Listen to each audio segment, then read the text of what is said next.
হাত ছেড়ে দিয়েও বলতে পারে, হাত তোলাও যায় আছে, ছেড়ে দেওয়াও যায় আছে। নবীজি দুইটাই করেছে। যারা বলে সালাম ফেরানোর পরে আর হাত তোলা যায় হারাম বেদাত, তাহলে নবীজি বদরের ময়দানে হাত এত উপরে তুললে যে তার বদর দেখা যাচ্ছে, আপনি হারাম বলেন তো দেখি। ইস্তেসকার নামাজ আদায় করে তিনি হাত তুলেছিলেন মোনাজাতে, মানে হারাম বলেন তো। আর ফরজ নামাজ বলছিল নামাজ সালাম ফিরিয়ে শেষ, এরপরে আল্লাহু আকবার, আস্তাগফিরুল্লাহ তিনবার, আয়াতুল কুরসি, আল্লাহুম্মা আনতাস সালাম, এরপরে আলহামদুলিল্লাহ দোয়া আছে। যদি পড়তে পারেন আলহামদুলিল্লাহ ভালো। আপনি যদি মোনাজাতে কিছু বলতে চান, হাত তুললে নিজেকে ছোট ছোট লাগে, নিজেকে ছোট লাগে না? আমি একজনের কাছে দেখতেছি, এর বললাম এই হাত এভাবে আমি মুখের সাথে বেঁধে এভাবে একেবারে মস্তানি মতো করে বলাই টাকা দে, টাকা দে না। দৃশ্য দেখে তো আরো আগে বলবো টাকা দিচ্ছি তারা। আপনার কাছে আমি যাকে মেরেতে করে কারণ করে তৈরি করে আমি দিতে কিছু খাই না, টাকা দিতে একবার অন্তত এই দৃশ্যগুলো দেখে কাকুকে মেরেতে দেখে তুই টাকা দিবি। তা আমরা সবচাইতে বেশি ছোট হতে চাই কার কাছে? সুতরাং এটা বেদাত বলার কোনো মাধ্যম নেই। নবীজি নিজে সালাম ফিরিয়ে আপনি ওই দোয়াগুলো করেন, হয়তো হাত তুলে দোয়া করাই লাগবে। যদি এটাকে নামাজের অংশ মনে করে তাহলে এটা বেদাত। কথা বোঝাতে পেরেছি? নামাজের অংশ মোনাজাত নয়। কেউ যদি নামাজের অংশ মনে করে যে নামাজ নাই আমার হচ্ছে না, আমার মনে হয় নামাজ হবে না, তাহলে আপনার বেদাত হয়ে যাবে। কারণ ইসলামের ভেতরে এটা নতুন করে একটা জিনিস আপনি আবিষ্কার করবেন। আর এমনিতে আপনি আল্লাহর কাছে সবাই মিলে চাবেন, তো একা চাবেন রব্বানা সালামনা আনফুসানা রব্বানা আতিনা ফিদ দুনিয়া, যা বলেন কোনো অসুবিধা নেই। বিশ্বনবী ওই সময় হাত তুললেন, হাত তোলার পরে তার বগল দেখা যাচ্ছিল, এত উপরে হাত তুলেছে। হযরত আবু বকর সিদ্দিক এসে গায়ের উপরে জামাটা দিয়ে চাদর ছিল, চাদরটা দিয়ে বললেন, হে নবী আপনি কান্না করছেন, আপনি কাঁদলেন কেন? নবীজি বলেন, আমি 300 ওজন নিয়ে এসেছিলাম, একজন দেখতে পাচ্ছি না। হযরত আবু বকর বললেন, হে নবী ওরা ঠিকই আছে যুদ্ধের ময়দানে, ওরা বাতিলের ভেতরে মরণ হয়ে গেছে, আপনার কান্নাকাটি করার দরকার নেই। হঠাৎ করে নবীজিকে জিবরাইল এসে কানের কাছে মুখ নিয়ে বললেন, হে নবী আপনি শুধু আকাশের দিকে তাকান আর কান্নাটা বন্ধ করুন। উনি আকাশের দিকে তাকিয়ে দেখলেন সিরিয়াল আকারে একটা একটা করে ফেরেশতা নামতেছে, প্রত্যেকের হাতের ভেতরে মোটা মোটা ডান্ডা। আল্লাহ রাব্বুল আলামিন বলেন, ইযতাস্তাগীথুনা রাব্বাকুম ফাস্তাজাবা লাকুম আন্নী মুমিদ্দুকুম বিআলফিন মিনাল মালাইকাতি মুরদিফিন। এই যে মুরদিফিন মানে বাইসিরিয়াল, একটার পর একটা নেমে আসা। ফেরেশতা যখন নামছে নবীজি তখন হাসতেছে। আপনারা একটু এগিয়ে বসেন, পরে আমাদের সময় কম করা যাবে। আসলে একটু সামনে এগিয়ে আসেন, বাইরে দাঁড়িয়ে আছে লোকজন, আসো তো রাত্রে করে কাঁথা ভেঙে বসেন না কেন? এখন 15-20 মিনিট কাঁথা ভেঙে বসেন তো আপনি।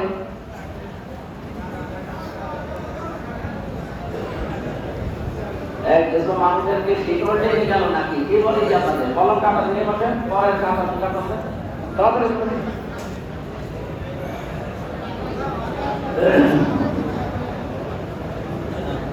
বাবা বলা যাবে চল করে ইশারায় কাজ যে যেখানে জায়গা পাচ্ছেন বসে যান। এরপরে আপনি আরে কথা বলেন, বসেন, কথা বলবেন না। সমাজ মুসলিমরা নবীজি ফেরেশতা দেখে তিনি হাসছিলেন, আনন্দের হাসি যে আল্লাহর সাহায্য এসে গেছে। সাধারণ মানুষ করে ফেরেশতা দেখতেও পায় না, চেনেও না। এই শয়তান যে সুরাকার সুরত ধরে এসেছিল এই কিন্তু চেনে ফেরেশতা। আকাশের দিকে তাকিয়ে যে দেখে একটার পর একটা সিরিয়াল করে বড় বড় ফেরেশতা লাঠি নিয়ে নামছে, ওই এক দৌড় দিয়ে আবু জাহেলের কাছে গিয়ে বলছেন, এটা পাগলা কেন কেন? আমি যা দেখি তুমি তো দেখো না, আমি যা দেখতে পাচ্ছি তোমার চোখে ওটা ধরা পড়বে না। তখন পরিচয় দিয়েছিল, তুমি আমাকে এতক্ষণ কি মনে করছিলে আমি জানি না, আমি তো বুঝিস না সুরাকার আমি সুরত নিয়ে এসেছিলাম, আমি আসলে শয়তান।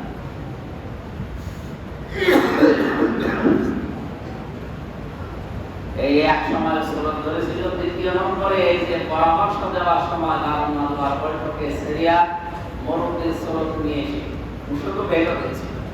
এক একজন এক একটা সিদ্ধান্ত দেয়, ভেতর দিয়ে বলে এইভাবে সেন্দিকে এইভাবে দেশ থেকে দাঁড়িয়ে দিকে শেষ পর্যন্ত আমি গরমের মানুষ আপনার কথা আমরা রাখবো বলেন কি করা রাখবো তখন বলে স্যার কাজ করো তো স্যার কাজ শেষ করে দাও মেরে ফেল এটা একটা মারা যাচ্ছে না কারণ তার তো বংশের একটা বিশাল কিছু পেছনে শক্তি দিয়ে আছে তার চাষা তো নিচে নেতা আমতালে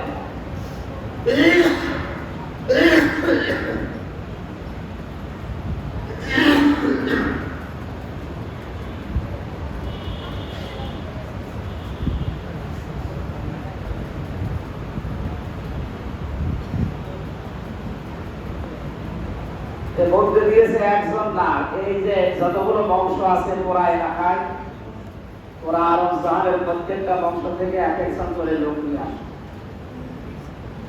প্রত্যেক বংশ থেকে এক একজন করে এসে যদি 50 জন মিলে মারা হয় তাহলে কেউ কারো দোষ দিতে পারবে না কারো উপর কেউ চড়াও হতে পারবে না ভোট দিলেই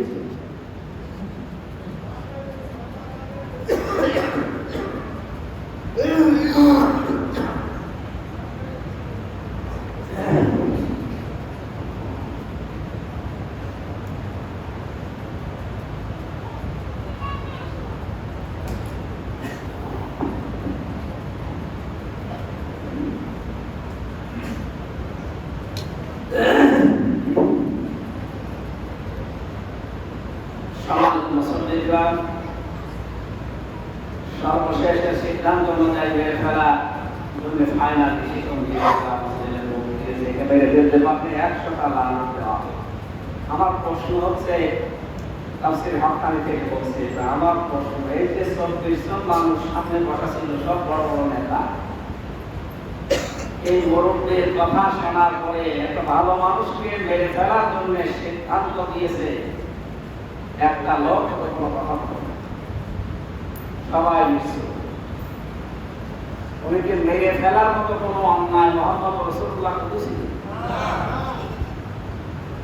মানুষ মেরে ফেলতে হলে যে সমস্ত গুণাগুণগুলো যে সমস্ত কাজ কারবারগুলো লাগে একটাও নবীজি জীবনে করেছিলেন আপনি কি বুঝলেন এখান থেকে বলেন একটা নিরপরাধ মানুষকে মেরে ফেলার জন্য এরা এত বড় বড় মানুষ সিদ্ধান্ত নিচ্ছে অথচ একটা মানুষও প্রতিবাদ করার মতো নেই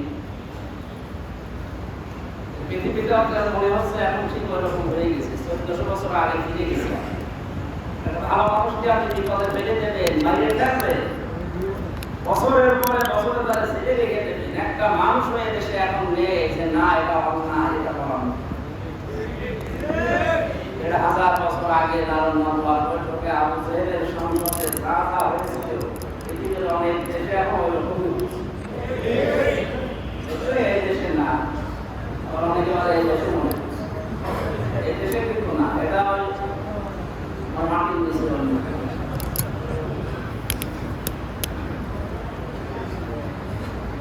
নিরপরাধ মানুষকে আপনি মেরে ফেলবেন আর এতগুলো মানুষ সামনে একটা কথা বলতে পারলো না আমরা ঠিক পৃথিবীর জমিনে এখন ওই অবস্থা আছে ভালো মানুষকে ধরিয়ে দিচ্ছে ছেড়ে দিয়ে দিচ্ছে মেরে ফেলছে গুম করে ফেলছে একটা নিঃস্ব অবস্থায় আছে আমরা যা পাশে করুনটা লাইলা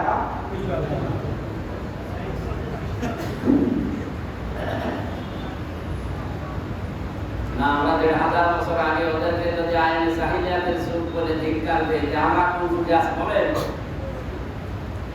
আইনে সাহিলিয়াতের যুগের বর্ণনা আমি পড়েছি সিরাত বিন হিশাম ওই জামানার অভ্যাস ছিল কোন মানুষ যদি বাড়ি থেকে বের হয়ে চলে যেত বাড়ির লোকজন এই বিশ্বাস পেত যে না বাবা ফিরে আসবে বাবা বলেন না কেন সিরাত বিন হিশাম নবষ্টা হবে যত ভয়ঙ্কর লোক বাড়ি থেকে বের হয়ে যাক না কেন সে এই বিশ্বাস নিয়ে বাড়ি থেকে যেত এবং পরিবারের লোকজন এই বিশ্বাস রাখছে না আমার বাবা আমার স্বামী আমার চাচা আমার বাবা সেখানে গেছে উনি ফিরে আসবে আমরা এমন একটা জামানায় কি সুখ সরে আসবো বাড়ি থেকে বের হওয়ার পরে আমার বাড়ির মানুষের আতঙ্ক হয় তো আবার ফিরে আসবে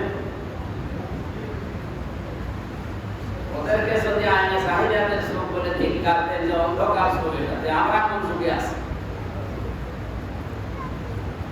আমার কথা অর্থ বোঝে নাকি আমরা যে হাঁ করে আছি আমরা তাদের সাথে আরো কঠিন যুগে নেই যারা একটা মানুষকে মেরে ফেলার জন্য উস্কানি দিচ্ছে, সিদ্ধান্ত নিচ্ছে, কেউ কথা বলে না। আমাদেরকেও একটা মানুষ সাধারণ এলে ধরিয়ে দেবেন কাটতে। এখানে অনেক মুসলমান বলবে ও বেশি বুঝতো, ঠিকই তো বেশি ভালো বুঝছে।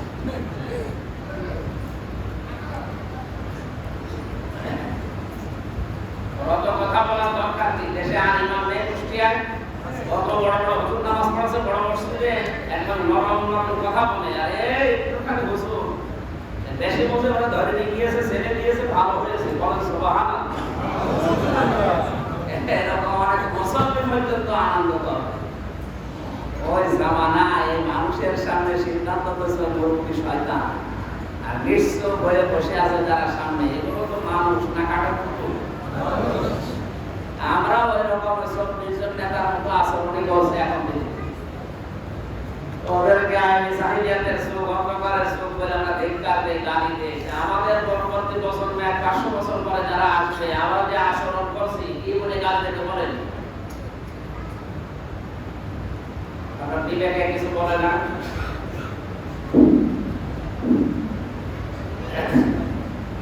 নবিয়া রহমত এই বইয়ের ভেতর থেকে ঘটনাটা বলছিলাম। এখন আর সময় যেহেতু আমার কাছে দিকে যাচ্ছি,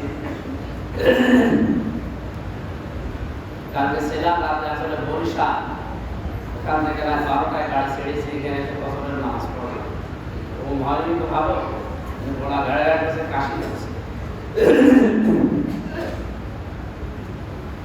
আজকে অনুষ্ঠান ছিল রাজশাহী, নওগাঁ, মান্দা। ওরা আল্লাহ রবিরা বন্ধ করে দিয়েছে, এই কারণে অন্তত এখন কুষ্টিয়াতে এখন আসে না, এখন আসলে যাই হোক সেক্রেটারির সাথে দেখা হয়েছিল, নামাজ পড়িয়ে আজকে আসলে কপালেও আছে, আপনাদেরকে কষ্ট দিয়ে ফেললাম বলে আমরা আইনি জাহিলিয়াতের যুগ থেকে নবী বের হয়েছিল, ওখান থেকে জোহফা নামক জায়গায় আবু বকরকে নিয়ে যাওয়ার সময় এই কথাগুলো বলেছি। যখন বাড়ি থেকে বের হয়ে যাচ্ছিলেন তখন পা শেষরা দিতে দিতে যায়, পা মুছতে মুছতে যায়। নবীজি বলেন আবু বকর কি করো? হযরত আবু বকর বলেন, হে নবী, আমি যখন বাড়ি থেকে বের হয়ে পর্যন্ত আসলাম, প্রতিদিন পায়ের ছাপ লেগে যাচ্ছিল বাড়ির ভেতরে।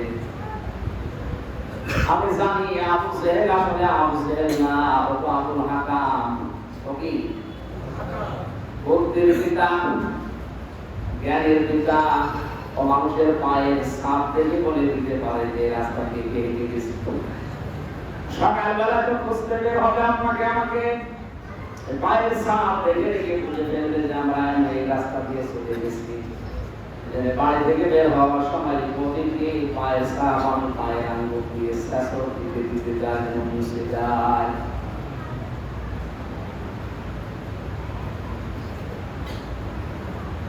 আল্লাহ রাব্বুল আলামিন বলেন, এইভাবে যদি আমার নবীদের পেছনে থাকতে পারো, আমি কি করব জানো? কুল ইন কুনতুম তুহিব্বুনাল্লাহা ফাত্তাবিউনি ইউহিব্বুকুমুল্লাহ। এইভাবে যদি ভালোবাসা দিতে পারো যে তার পায়ের ছাপ পর্যন্ত মুছে দিয়ে তাকে নিরাপদ রাখলাম। আজ নবীজির হাসান আদর্শ আমাদের সামনে পড়ে আছে, আদর্শগুলো আমরা যদি সামনে নিয়ে যেতে, নিরাপদে নিয়ে যাওয়ার জন্য চেষ্টা চালাই, যদি কষ্ট স্বীকার করার আগে আমাদের আবু বকরের মতো, তাহলে আল্লাহ বলেন আমি কি করবো জানো? পেছনের অপরাধগুলো সব মাফ করে দিলাম।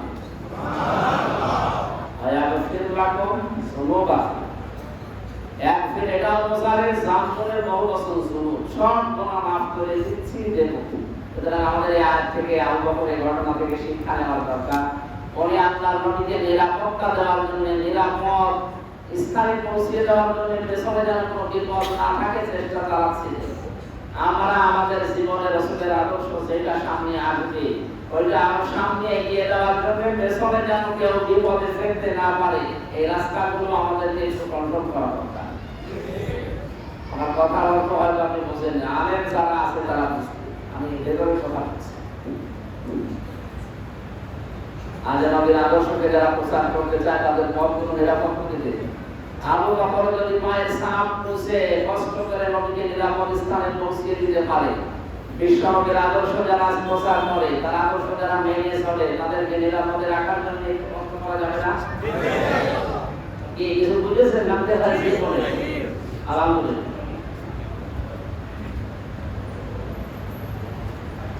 সূরা কাসাস নাযিল করে 85 নম্বর আয়াতে ওই জায়গায় আল্লাহ বলেন, হে নবী, আপনি মন খারাপ করে চলে যাচ্ছেন, আবার আমি এই জায়গায় আপনাকে ফিরে এসে ফিরিয়ে নিয়ে আনব। 10 বছরের ব্যবধানে রাষ্ট্রপ্রধান করে আল্লাহ পাক তাকে এই জায়গায় ফেরত নিয়ে এসেছিলেন, না আসেন না? এই সূরা কাসাসের ভেতরে এই কাহিনীগুলো আল্লাহ বলার কারণ কি? 8টা বিষয় আল্লাহ আলোচনা করবেন। হঠাৎ এই 6 নম্বর বিষয় আল্লাহ কারণের কথা। কোথায় হযরত মুসা আলাইহিস সালামের ঘটনা দিয়ে সূরা শুরু, কিন্তু কারণের ঘটনা আল্লাহ কেন বলবেন? আমি তাফসীর থেকে যেগুলো নোট করেছিলাম এই কথাগুলো এখন একটু পয়েন্ট আকারে বলি, না সময় চলে যাচ্ছে। আরো 5-7 মিনিট সময় নিলাম নাকি?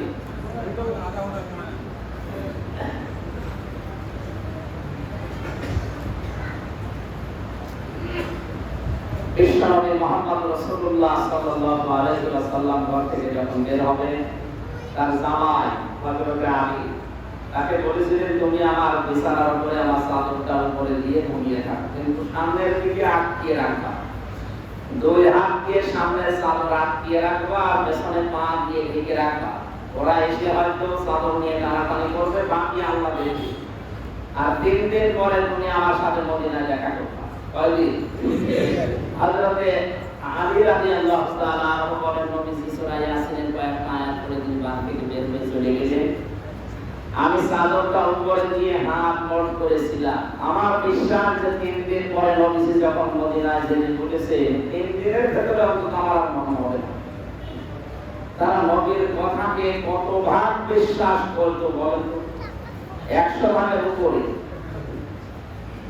3 দিন পরে মদিনায় আমার সাথে দেখা করবা, তার মানে 3 দিনের ভেতরে আমার আর বড় হওয়ার সম্ভাবনা নেই। যদি বলে যাই আমি, তাহলে কথা মিথ্যা হয়ে যাবে। আর রাসূলের কথাকে আল্লাহ মিথ্যা করবে না, এই বিশ্বাস নিয়ে তিনি বাঁচে। নবীজি বলেছিলেন, মোড় দিয়ে ধরে রাখবা চাদরটা। কাফেররা আসার পরে কেউ বলছে দেখো, কেউ বলছে দাঁড়া, একটা মুখটা দেখি, শেষবারের মতো একটু নেই। আমি বলছিলেন আমি চাদর করে ধরে আছি, না চাদর টানাটানি করে, কিন্তু চাদর করতে পারছি। আমি যদি কিয়ামত পর্যন্ত চাদর ধরে থাকতাম, আর এই যে 24 জন এসেছিল বড় বড় মস্তান, 24,000 যদি এসে চাদর টানাটানি করতো, আমার চাদর করতে পারতাম। নবীজি বলেছিলেন চাদরটা আটকিয়ে রাখবা, কি যেন এই কথার ভেতরে ছিল, ওরা চাদর করতেই পারে। আমার চেষ্টা ছিল ওরা যেন দস্তাদস্তি করবে, সময় ব্যয় হবে, নবীজি 2 পা মদিনার দিকে এগিয়ে যান। আজ আমরা আমাদের পরিবার, সমাজ, রাষ্ট্রে আল্লাহর নবীর আদর্শকে, বিশ্ব নবীর ওয়ারিস যারা, তাদেরকে এগিয়ে দেওয়ার জন্য কোন জায়গায় ধস্তাধস্তি করার আগে এদিকে করবো, আর তারা যেন 2 পা এগিয়ে যেতে পারে। এটা হযরতে আলীর মতো কাজ হবে কিয়ামতে, ওনার সাথে আপনি জান্নাতে যেতে পারবেন। আমার কথার অর্থ আমার মনে হয় বোঝা কঠিন হয়ে যাচ্ছে নাকি? আমি শিক্ষিত মানুষের জন্য আমি জানি হযরত আলী যখন শেষ পর্যায়ে দেখলেন এত ধস্তাধস্তি করে অনেক সময় চলে গেছে, ওরা এখন নবীজি অনেক দূরে এগিয়ে গেছে, ছেড়ে দিলেন চাদরটা। ওরা দেখে নবীজির জায়গায় আলী, কে এখানে কেন তুমি? হযরত আলী ওদের কথার জবাব দেওয়ার আগে বললেন, তোমাদের কিছু আমানত আমার কাছে আছে। নবীজি এখান থেকে বের হয়ে যাওয়ার সময় আমার কাছে আমানতের টুকরা টুকরা করে দিয়েছেন। জানিয়েছে যারা আমাকে হত্যা করার জন্য এসেছে, ওরা নিজেদের মা, বাবা, স্ত্রী, সন্তানের গায়ে বিশ্বাস করে না। আমার নাম আমি সাদিক, এই কারণে আমার বিশ্বাস করে আমানত রেখে দিয়েছি। এগুলো যদি আমি এখন নিয়ে চলে যাই, তাহলে আমার আলামিন নামের কলঙ্ক হবে। কোন নামে? বলেন বলেন, কি বুঝলেন এখানে? এত বড় কঠিন মুহূর্ত যেখানে জীবন মরণ নিয়ে টানাটানি, যারা তাই মারতে এসেছে, তাদেরও আমানত ফেরত দেওয়ার জন্য তিনি নিজের জামাইকে মৃত্যুর বিছানায় রেখে যাচ্ছে। আমানত কি? আমার আলামিন নামের কলঙ্ক হয়ে যাবে, এটা পাওয়া যায় না, সম্ভব না। আমাদের মতো কেউ হলে ওদের আমানত সব আমরা পালিয়ে যেতাম। আজ যদি দেশের যারা দায়িত্বে আছে 1734 জন মানুষ এই সেন্স নিয়ে পালন করতো যে জনগণের যে আমানতগুলো আমাদের কাছে আসে আমরা নিয়ে মেরে খাবো, নিজে খাবো, নিজে আত্মসাৎ করবো, তা না, এগুলো আমরা তাদের কাছে ফেরত দেবো।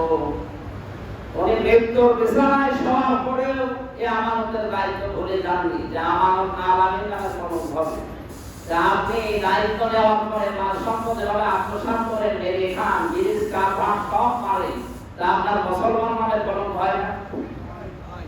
আপনাকে মুসলমান বলে মানুষ তো ঘৃণা করে।